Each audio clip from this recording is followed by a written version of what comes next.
From The Cosby Show to the Diamond District, getting fired from SNL was the best thing that ever happened to Adam Sandler.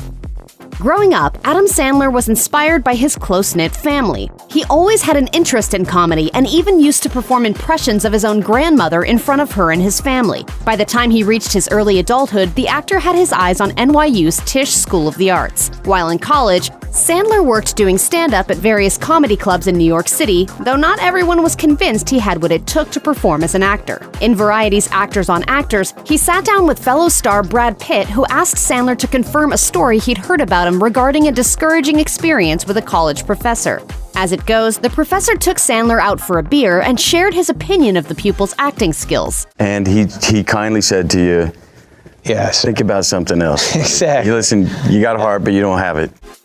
Pitt went on to describe the resolution. After Sandler had made it big, he ran into the professor at another bar, and as opposed to rubbing his success in the former teacher's face, he introduced him to his friends and said, "This is the only teacher to ever buy me a beer." Shortly before graduating from NYU's esteemed Tisch School of the Arts, Adam Sandler landed a role on The Cosby Show as Smitty, the best friend of Theo Huxtable. While Sandler only appeared in 4 episodes in the show's 4th season, his on-screen presence and strong characterization of Smitty helped to establish him as an actor and lay the foundation for the successful career he would have in the future. During his run on the show, Sandler received advice from Cosby himself about not cursing as much as he was while he was acting. He applied the advice to his later career, using minimal cursing in his films. Just 3 years after his run on The Cosby Show, and after having a handful of small roles in various movies, Adam Sandler secured the ultimate gig for any comedian, a role on Saturday Night Live. During his stint on SNL, the comedian had many iconic roles and funny bits, which included a recurring sketch with David Spade and Chris Farley called Gap Girls, as well as a character called Canteen Boy, who would later inspire the Sandler flick The Water Boy. Though Sandler's contributions were well received at the time, his run would come to an end after 5 years. Why? Why do you push me away when all I want to do is love you? According to the Daily Beast, Sandler parted ways with SNL in 1995 along with fellow member and friend Chris Farley when the show decided to clean house, telling the outlet, "We kind of quit at the same time as being fired. It was the end of the run for us. We were on it for a few years, had our run, and everything happens for a reason."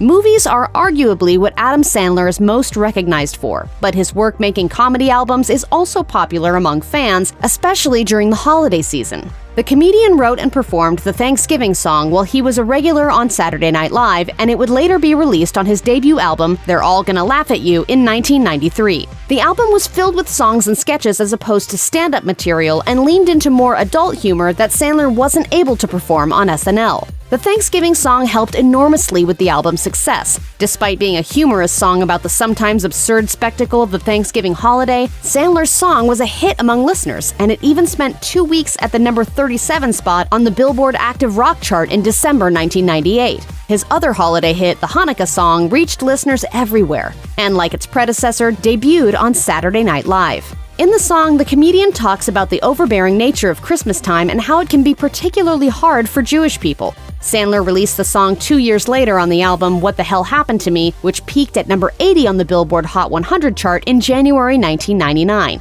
Both of Sandler's comedy albums have sold over 2 million copies and are certified double platinum.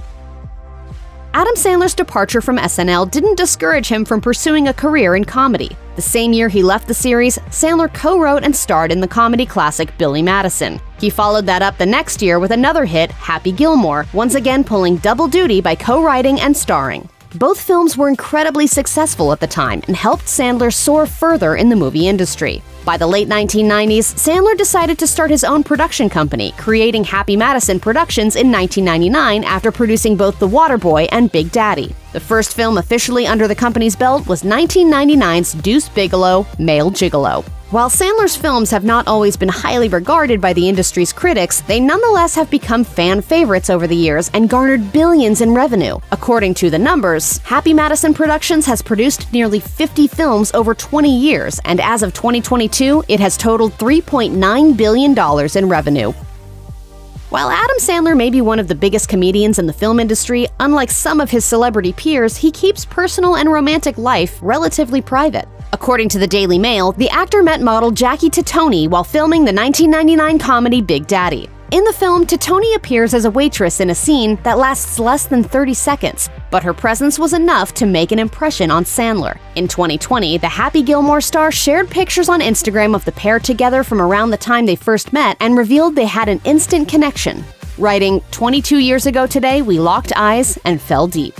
Look forward to the next 22, young lady. Love you, my forever girl." The couple married in June 2003, and people reported that prior to their religious ceremony, Titoni converted to Judaism. 3 years after they tied the knot, the pair had their first child, a daughter named Sadie, in 2006, followed by a daughter named Sunny in 2008. After meeting Sandler, Titoni continued to act in a number of his films, including Little Nicky and Murder Mystery. While his career has mainly centered around humorous fare, Sandler has not shied away from taking on heavier roles in drama films. In 2002, he starred in Paul Thomas Anderson's Punch Drunk Love. The movie centers around Sandler's Barry Egan, a man whose life gets turned upside down after he makes a call to a phone sex line. Sandler brings his comedic edge to Punch Drunk Love, but also delivers a complex, emotional performance that instantly drew in viewers and garnered a certified fresh rating on Rotten Tomatoes. The actor continued to dominate the comedy movie genre in the 2000s, but he returned to drama in the 2007 film Reign Over Me. The movie follows estranged friends, Sandler's Charlie Feynman and Don Cheadle's Alan Johnson, as they deal with the former losing his family in the September 11th attacks. The feature earned a fresh rating on Rotten Tomatoes, with critics praising Sandler's intimate, complicated portrayal of a man stuck in his own grief.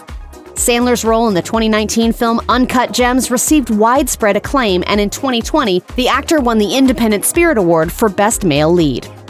In 2014, Sandler signed a huge deal with Netflix that would have him make 4 films and get $250 million for his work. While his films on Netflix have not always received good reviews from critics, they have remained loved by fans of Sandler's work, and the deal was renewed in 2017. In 2019, he starred in the Netflix film Murder Mystery alongside actor Jennifer Aniston, which at the time became the most popular movie on the streaming platform in the United States and among the most popular around the world.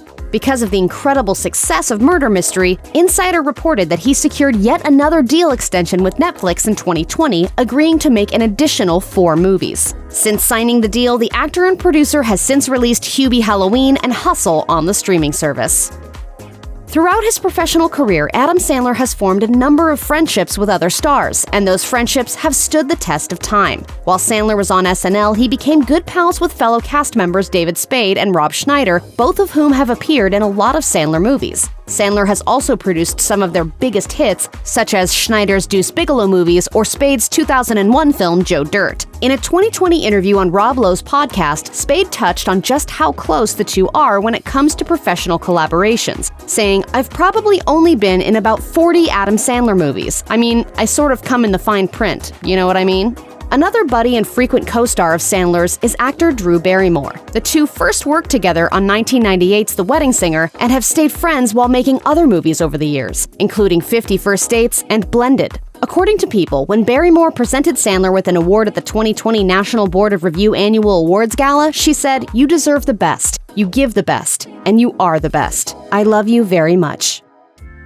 Thanks to his various acting roles, writing gigs, and film production work, this Saturday Night Live alum has raked in a lot of dough over the course of his career. According to Celebrity Net Worth, as of 2022, Adam Sandler is worth a whopping $420 million, with a fixed $20 million salary per each of his movies. It's a far cry from the $1.7 million he made for Billy Madison and Happy Gilmore. The exact number Sandler earns for each of his roles depends on the film and its distribution company. Forbes reported in 2020 that his deal with Netflix helped to boost his income significantly, while his part in Uncut Gems paid him $5 million. Per Newsweek, Adam Sandler has become one of the richest actors in the world.